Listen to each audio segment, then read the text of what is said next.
bienvenidos a este podcast Sombra y Cuervos, en el que estaremos platicando todo acerca del Grishaverse, este mundo mágico creado por Leigh Bardugo. Somos sus anfitrionas, Dani y Lucero. Hoy discutiremos El zorro demasiado astuto, del libro El lenguaje de las espinas.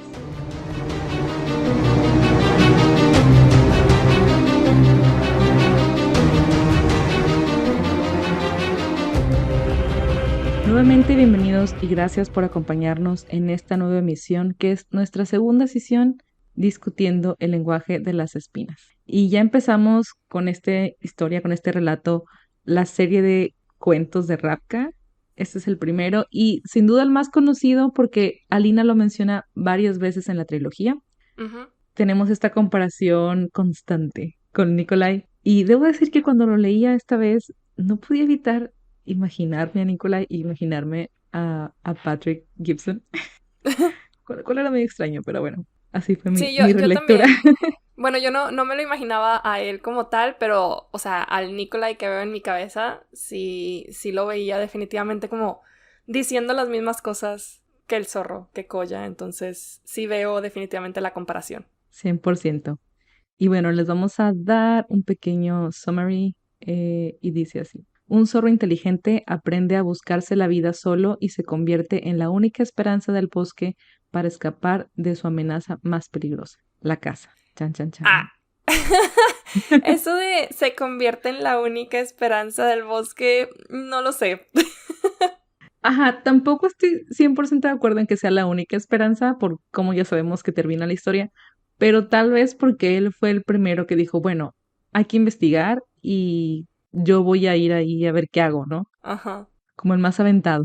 Se vale, lo pasamos, porque sí, fue como, exacto, como el que más aventado dijo, no, hay que encontrar la manera de que pues este cazador, ¿no? Ya no regrese a nuestros bosques, pero sí, como dices, como ya sabemos cómo termina la historia, pues es discutible si él es la única esperanza que había. Sí, discutible completamente. Y bueno, dentro de los personajes tenemos a Koya, a Iván Gostov el oso, a Lula que es un ruiseñor, a Sofía que es aquí la hermana del cazador Jurek, o hasta donde Jurek. sabemos al principio, ¿no? Jiji. Así es. Sí, la verdad es que la historia toma un giro increíble al final que definitivamente no vi venir la primera vez que lo leí, pero bueno, ya hablaremos acerca de eso más adelante. Y pues sí, hablando de estos personajes que en su gran mayoría son animales, únicamente tenemos estos dos personajes humanos, pues nuestro protagonista, ¿no? Koya, que me da mucha risa la manera en la que llega a tener este nombre, ¿no? Que pues nos iniciamos esta historia conociendo un poquito sobre su nacimiento y cómo era un zorrito muy feo, algo así como el patito feo, ¿no?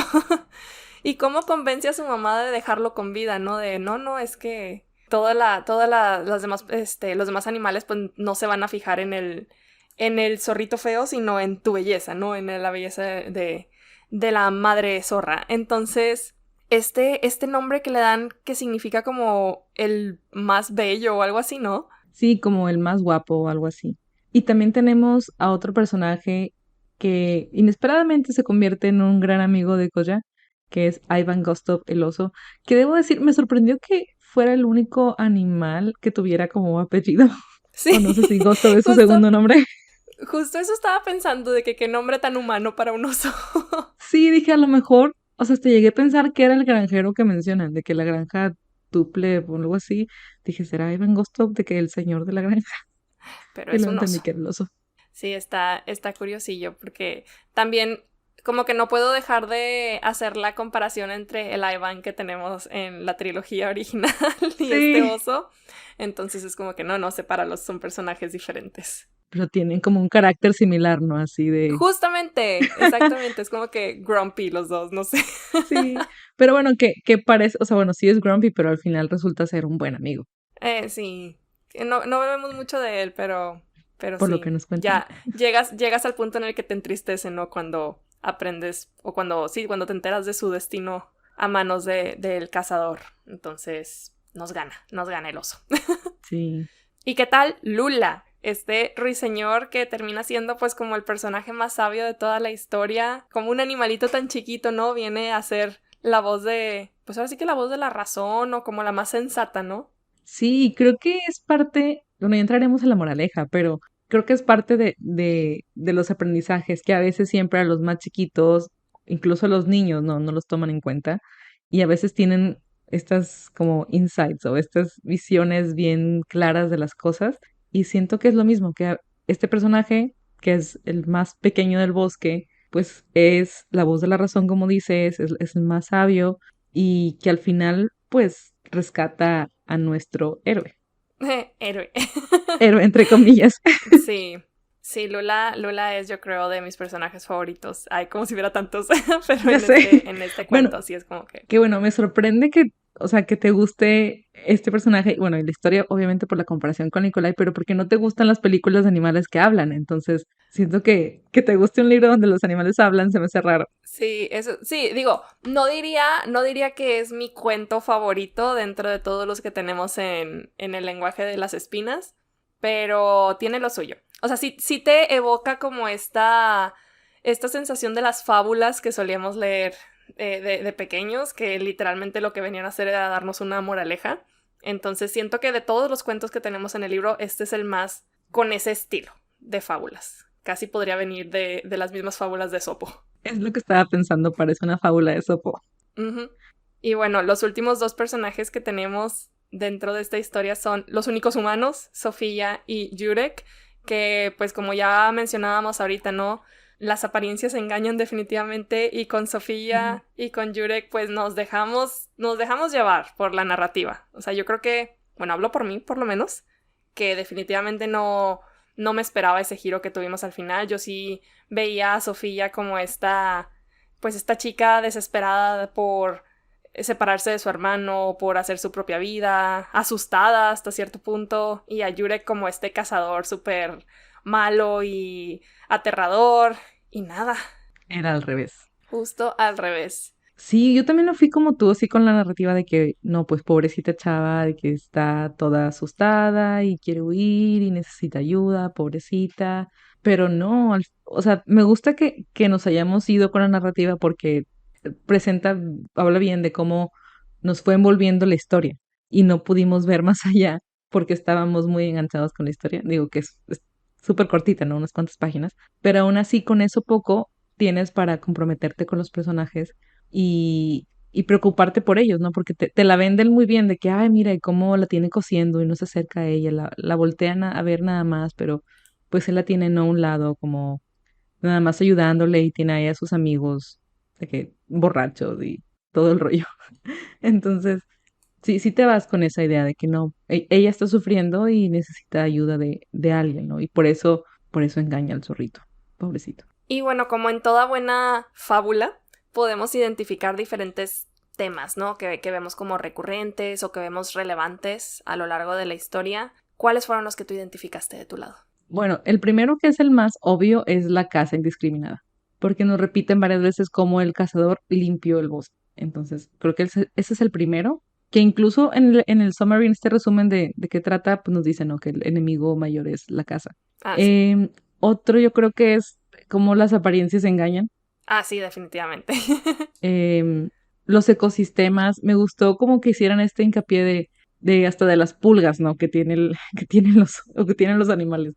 Como que todos tienen un papel que jugar, incluso las pulgas. Entonces, eso se Yo iba a me decir la hizo cadena cool. alimenticia, pero no. Sí, también pensé en la cadena alimenticia, porque pues al final de cuentas sí es parte pues es parte del ecosistema. En algún lugar tenían que vivir esas pulgas y de algo se tenían que alimentar. Sí, exactamente. Y supongo que las amistades inesperadas. Sí, fíjate que ese yo creo que es el que más no sé, fuera de las apariencias engañan, que para mí siento que es como de los más obvios. Ese de las amistades inesperadas creo que es de los que más me resuenan, porque pues vemos este super cambio, ¿no? Entre el Ivan que quiere comerse a Koya al inicio y luego cómo transforman esta relación en una amistad donde pues el zorro está dispuesto a arriesgarse con tal de digamos que vengar a su amigo y salvar a todos los demás. Entonces sí se me hizo muy bonito. Y creo que también con Lula, ¿no? Porque pues igualmente ves a este zorrito haciendo una amistad con un pajarito Que, bueno, a lo mejor en circunstancias normales pues estaría hasta cazándolo, ¿no? No sé qué cacen los zorros, pero Pues gallinas, sí aparte de... cazan ajá, gallinas, es lo que recuerdo de Garfield y sus amigos.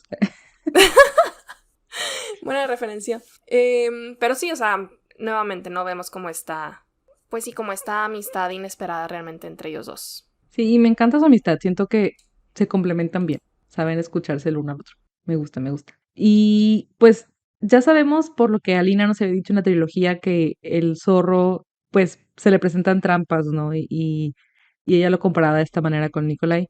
Y de manera igualmente inesperada, bueno, yo no suponía, jamás me imaginé que la primer trampa que el zorro tendría que librar era la de su madre, que se lo intenta comer cuando nació. Se había comido ya otros dos hijitos, como que los más débiles, y todavía después de eso encontró a Koya debajo. Y él muy listo desde chiquito pudo convencerla de, pues de no matarlo, ¿no? Que cuando lo vieran a él así tan feo, iban a decir, wow, ¿cómo es que una zorra tan bonita tuvo un zorrito tan feo? Y suena muy curioso, pero así fue como libró esta primera trampa y como desde chiquito no nació con esta habilidad para, o agilidad mental de encontrar siempre una escapatoria a cualquier problema que se le esté presentando con, pues solamente con su mente. Sí, sí, creo que desde ahí nos sientan las bases de cómo va a ser este personaje que ya desde recién nacido prácticamente trae esta astucia súper marcada y esta habilidad, ¿no? De pensar en algo súper rápido para salirse de la problemática en la que se encuentra. Y me gusta mucho cómo a lo largo de como todas las trampas que vamos viendo que enfrenta, la historia como lo narra siempre de una criatura menor o cualquier otra criatura se hubiera, no sé, este, pues sí, ¿no? Que se hubiera sentido, ¿cuál es la palabra?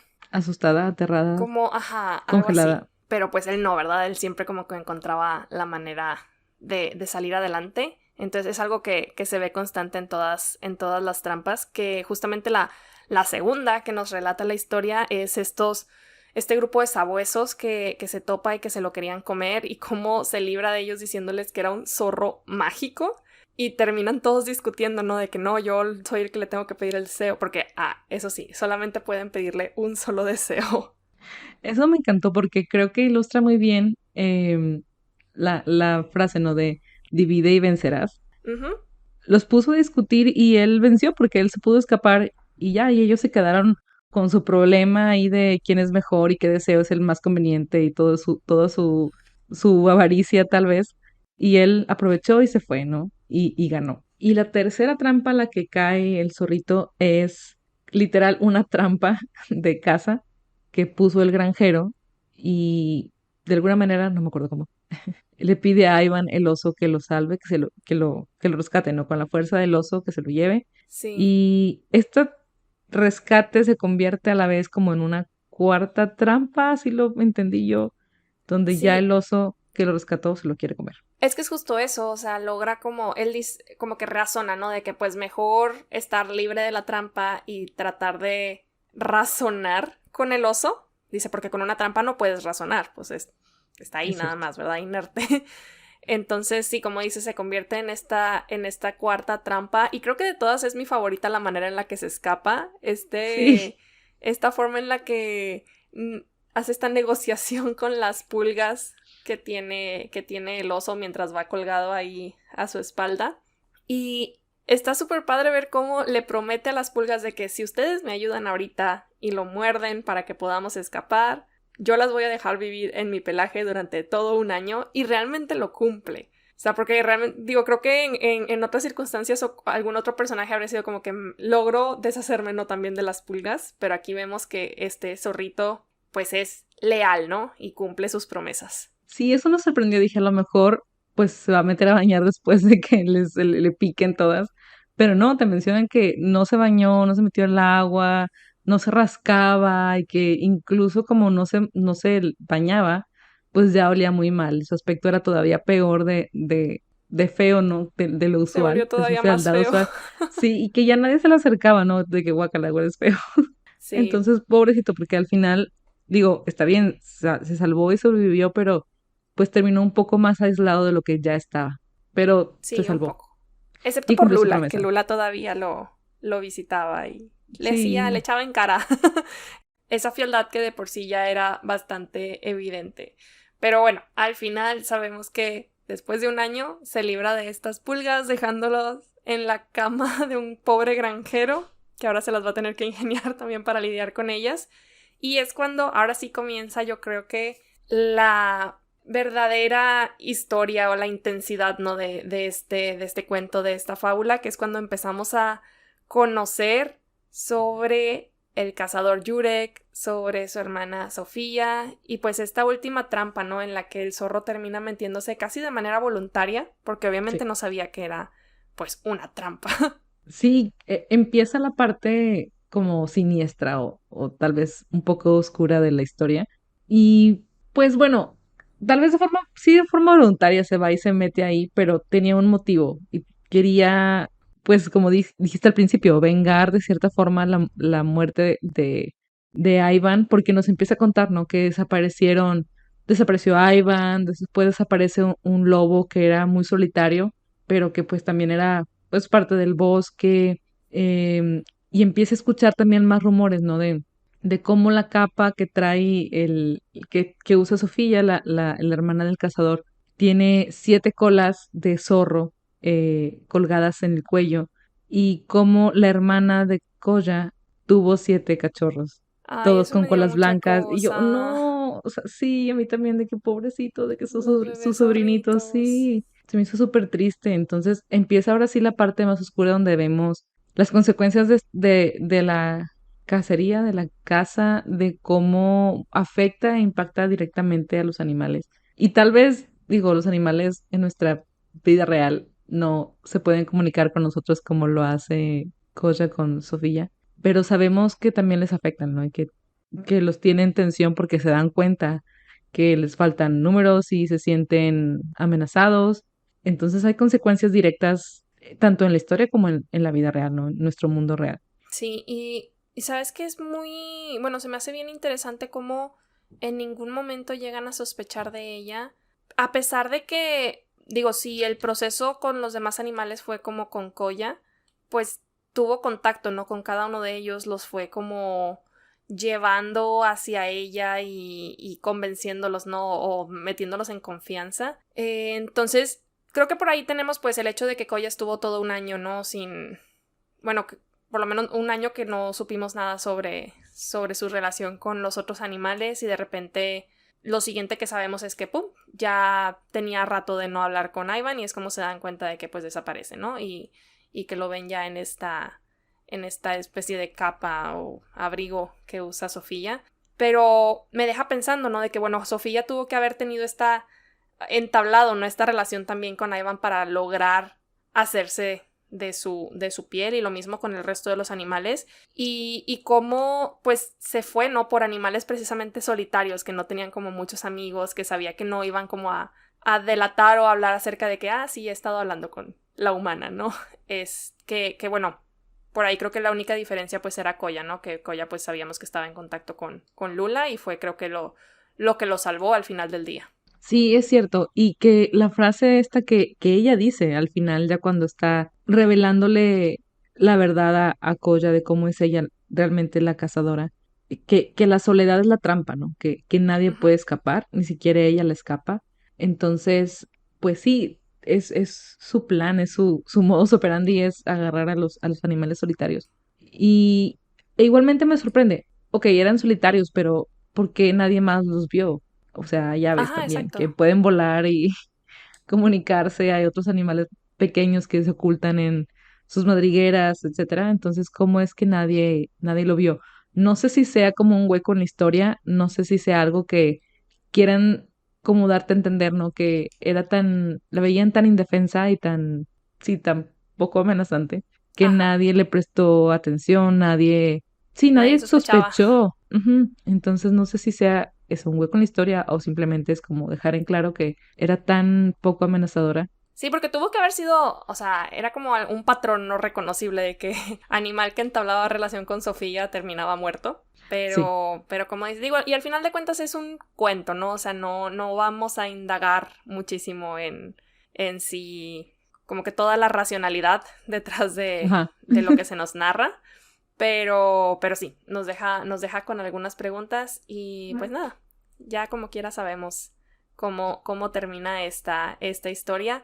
Y que de hecho, justamente algo que comentábamos, ¿no? Al inicio, antes de empezar a grabar, era que, pues esta es la segunda vez que lo leo en mi caso, o tercera. Se me hace que es la tercera vez porque ya lo había leído antes de que saliera como parte del lenguaje de las espinas, pero nunca recuerdo si sobrevive al final. O sea, siempre es como que tengo que llegar de que lo mata, no lo mata. Afortunadamente sí sobrevive, pero pues con una muy muy fea cicatriz y gracias a Lula, porque si Lula no hubiera estado al pendiente de él, pues otra historia hubiera sido. Sí, igual yo olvidaba que hubiera sobrevivido porque, o sea, nos describe, ¿no? Cómo sintió que lo estaba abriendo. Ajá, Entonces, que es está algo muy, horrible. muy, muy oscuro para ir, muy, muy cruel, muy gore para ir a un cuento que supuestamente es como para niños, pero como decíamos, de que es más tipo historias originales de los hermanos Grimm que no se les contaría a los niños. Entonces, sí es bastante oscuro describir que el zorro sintió cómo lo estaban cortando y llegó Lula al rescate. Entonces, ajá, me quedé con la idea de que lo habían abierto y dije, pues probablemente se desangró y se murió y no sobrevivió. No recordaba que sobrevivía. Fue una grata sorpresa descubrir que sí sobrevive, aunque igual esta es mi segunda vez leyéndolo. Creo que no lo había leído antes de que saliera en el libro, en la compilación. No recuerdo. Sí, definitivamente no lo había leído antes porque hace rato que en esta investigación, antes de grabar, leí que había sido publicado previo al libro y no me acordaba. Sí, yo estoy casi segura de que sí lo alcancé a leer antes de que saliera por aquí. Pero sí, igual, o sea, tiende a ser de esas cosas que pues no recuerdo con mucha claridad. Entonces, sí llego al final del libro y es como que, ay, lo está matando, va a sobrevivir o qué pasa. Sí es una sorpresa grata el hecho de que sobreviva a pesar de pues tener esta cicatriz tan fea, pues de perdido tener esa satisfacción de que sigue con vida, ¿no? De que aprendió una lección. Y tengo que decir que la ilustración que nos dieron en este cuento me fascina, porque vamos viendo cómo se va formando todo el margen, ¿no? Igual que en los otros cuentos, pues con cada página se va formando un poquito más del margen, y aquí en este caso vamos viendo cómo se va formando esta capa.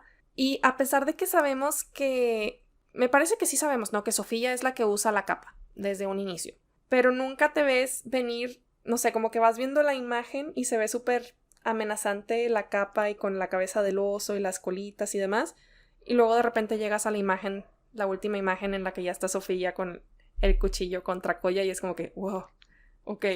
Entonces, a lo mejor deberíamos haberlo visto venir de que, bueno, con la capa toda amenazante y teníamos acá al ruiseñor también por el otro lado, como si lo observas se ve como alterado, o alterada más bien Lula, pero nada. Hasta que llegas al final del libro es como que, wow, sí era Sofía. Y que por cierto, algo que me llamó la atención de esta ilustración, de este margen, es que nos dicen que igual el pelaje de Ivan se usó como para un tapete y en la cabeza para hacerle como una capucha. Pero más adelante te dicen que mataron al lobo y usaron como que una nueva capucha, es lo que yo entendí. Porque la imagen, o sea, la ilustración cambia. En una página está oscura la cabeza y tiene como facciones más similares a las del oso, y de una página a otra de repente ya la cabeza es blanca, como la del oso, del lobo como tipo, como gris, creo que es como un lobo gris, cambia así clara, y también las facciones, ¿no? Son como la nariz más larga, un poquito, pues más diferente, ¿no? Más similar a la de un lobo. No me había percatado de eso. Sí, Wow. revísalo. Sí, Sí, ya lo eso me estoy gustó. viendo. Ajá. Yo Ay, de plano me regresé de wow. que, o sea, ¿lo vi mal o me lo imaginé que era el oso? O sea, ¿qué rollo? Y me regresé de que, no, sí es cierto, sí cambia. Y la ilustración final la tenemos con la cabeza del lobo. Entonces, Wow. muy buen Sí, sí detalle. es cierto, sí cambia. Qué buen detalle. 5 años con este libro y nunca había notado ese cambio. Qué impresionante, las cosas que aprende uno. Cada día se aprende algo nuevo. Y bueno, antes de pasar a hablar sobre la moraleja que nos dejó a cada una, porque así como vimos con el cuento pasado, pues ambas nos deja con enseñanzas diferentes, ¿no? Pero quisiera hablar sobre la comparativa que tenemos de este personaje Koya contra Nikolai, porque como ya decíamos al inicio, no nos cuesta trabajo como visualizar a un Nikolai no sé, canalizado en este zorrito y casi creo que escuchamos la misma voz. Bueno, por lo menos en mi caso escucho la misma voz que escucho cuando leo los libros de Shadow and Bone. Pero sí logro entender, ¿no? Cómo o por qué hacen esa comparación. Cómo Alina hace esta comparación con Nikolai. Porque pues igual que el zorrito, ambos son personajes muy listos, muy astutos, que ambos fueron rechazados de cierta forma por su familia. Son personas muy leales y que aparte tienen esta capacidad de endulzar el oído de la gente para poder salirse con la suya. Creo en inglés como que el término es silver tongue, como que halagan, ¿no? A la gente con tal de lograr que hagan lo que ellos quieren. Entonces, por ahí decimos, bueno, sí, son características bastante similares. Y esto que comentabas de que también ambos terminan cargando cicatrices de la última, digamos, trampa, ¿no? En la que cayeron. Por aquí vemos a Koya que pues queda con esta cicatriz súper marcada en el pecho de donde Sofía pues lo estaba casi matando. Y Nikolai pues lo vemos con las cicatrices que le deja pues este encuentro con el Darkling, ¿no? Esta transformación que tuvo en este monstruo espantoso. Sí, esta última parte de cargar con las cicatrices no lo había procesado hasta ahorita, pero sí es cierto, y ya sus vidas o sea, han cambiado por completo después de esto. Porque incluso te mencionan, ¿no? Que todos los animales lo veían diferente, pero que nadie se atrevía a mencionar nada de cómo su pelaje se abultaba diferente en su cuello. Igual con Nikolai, aquí pues él carga con estas cicatrices que ya sabemos. Digo, no es ningún secreto que el siguiente libro se llama el Rey Marcado, que es la biología de Nikolai, y que así le llaman, ¿no? Empiezan a llamar así su pueblo, ¿no? Por estas cicatrices que tiene, que incluso te mencionan, ¿no? Que empieza a usar guantes Uh-huh. para ocultarlas. Eh, entonces vemos cómo cambia tanto ellos en su vida, en su como forma de abordar los problemas y también en la forma en la que son percibidos por otros. Y algo que tú decías dentro de este comparativo es que como ambos son rechazados por su familia y no lo había pensado tampoco. Pero sí, su mamá trató de comérselo al zorro y pues a Nicola ya sabemos cómo es la relación con su padre, con su hermano, incluso con su mamá. Sí, la verdad es que yo tampoco lo había razonado hasta hace poquito que lo vi también en otra reseña y dije, oh, wow, es verdad. Entonces, pues sí, bastantes similitudes con nuestros personajes. Y por ahí creo que Nikolai se agarra también de esa comparativa para su disfraz de cuando se transforma en Stormhunt, como este cabello Sí. pelirrojo, igual que un zorrito, ¿no? Porque creo que Oh. me parece me parece que mencionan en los libros que es cuando está disfrazado de Stormhunt es cuando tiene como que esta mirada más estilo zorrito, ¿no? Como más astuta, más no sé cómo decirle, pero sí, creo que Alina es la que hace esa comparación. Sí, es cuando lo conoce por primera vez dentro del bote, el Del barco, que no barco. recuerdo cómo se llama, El dentro Bulk de este Bunny. barco. No me acuerdo, no lo intentaré. Ok. Luego lo reviso.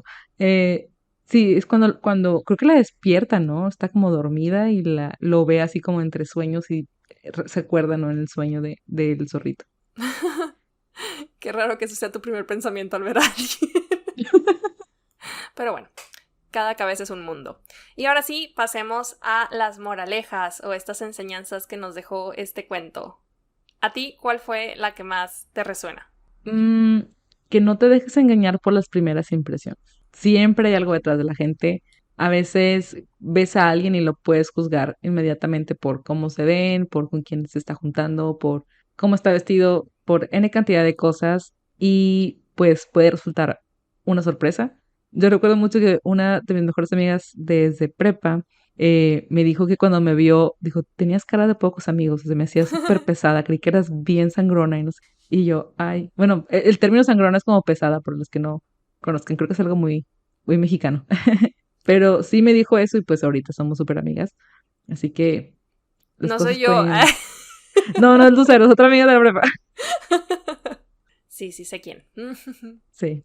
Pero ¿Y a sí, ti? tienes ¿Qué razón. moraleja? ¿A ti qué moraleja Ay, te ha dejado? creo que ahorita cuando leíamos esta frase que le dice Sofía lo de la soledad, lo primero que se me vino a la cabeza fue este dicho de mejor solo que mal acompañado. Pero Definitivamente. creo que va de la mano con lo que tú también dices, ¿no? De las primeras impresiones, como que tienes que conocer mejor a la gente antes de decidir. Digo, a lo mejor es un poco frío de mi parte, pero antes de decidir si vas a confiar en ellos o no, pues tienes que saber bien como que las intenciones, ¿no? O conocer bien a la otra persona. Sí, creo que eso. Eso y el punto de que hay que aprender a ser sabios por encima de listos, como que a veces queremos pasarnos de astutos y se nos olvida esa parte como de, a lo mejor como de razonar bien las cosas o analizarlas, ¿no? De forma que no Sí. caigamos en este tipo de trampas, que en este caso pues la sabiduría nos la ponen en la figura de Lula. Entonces por ahí me quedo también con esa enseñanza de seamos como Lula. Sí, definitivamente esta parte de ser más sabios, porque, como dices, podemos dejarnos llevar por nuestra astucia, por lo que creemos que podemos saber más que los otros o sentirnos más inteligentes que otros, pero valorar que hay personas, siempre hay alguien más sabio que tú y más inteligente que tú. Entonces, saber también, como que tener esa humildad, ¿no? De aceptar que puedes aprender de los demás y si alguien te da un consejo, oye, pues Tómalo. considéralo, no lo descartes tan rápido. Eso es todo por esta semana. Muchas gracias por acompañarnos y los esperamos la próxima semana en donde vamos a estar discutiendo La Bruja de Duba, el siguiente relato de Ravka. Tengo que decir que este de la Bruja de Dúa es de mis favoritos y considero que probablemente el más oscuro, en mi opinión, de esta antología de cuentos. Entonces voy a disfrutar bastante discutirlo con ustedes. Y sin más por el momento nos despedimos, sin llantos. Sin funerales.